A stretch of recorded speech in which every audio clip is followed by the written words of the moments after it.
In the thin air, high atop Mount Moriah, Abraham's heart hammered a frantic rhythm against his ribs.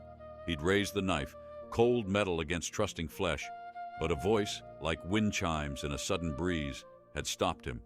Isaac, bound beside him, blinked in confusion. Abraham turned, a sliver of hope cracking through his fear. There, caught tight in a thorny thicket, a magnificent ram struggled.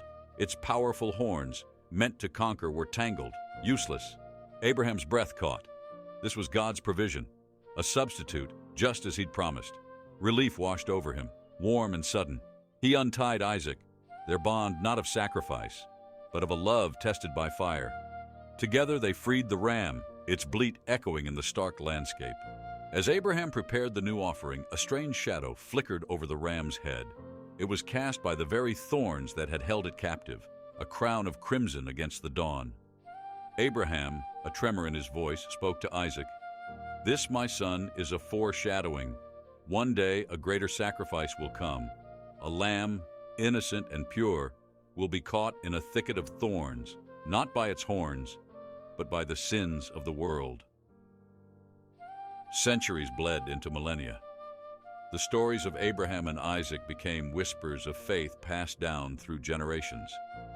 Then, on a hill called Golgotha, a man named Jesus stood, a crown of thorns pressed onto his brow. The crimson mirrored the shadow Abraham had seen, a terrible echo across time. Jesus, the ultimate Lamb of God, was caught not in physical thorns, but in the burden of humanity's sin. He, the innocent, became the offering, the sacrifice that set humanity free. Just as the ram had been provided for Isaac, Jesus was God's provision for all.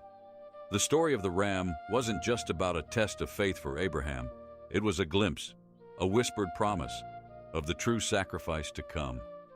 The crown of thorns wasn't just torture, it was a fulfillment, a way for humanity to see the echo of hope that had flickered on Mount Moriah all those years ago.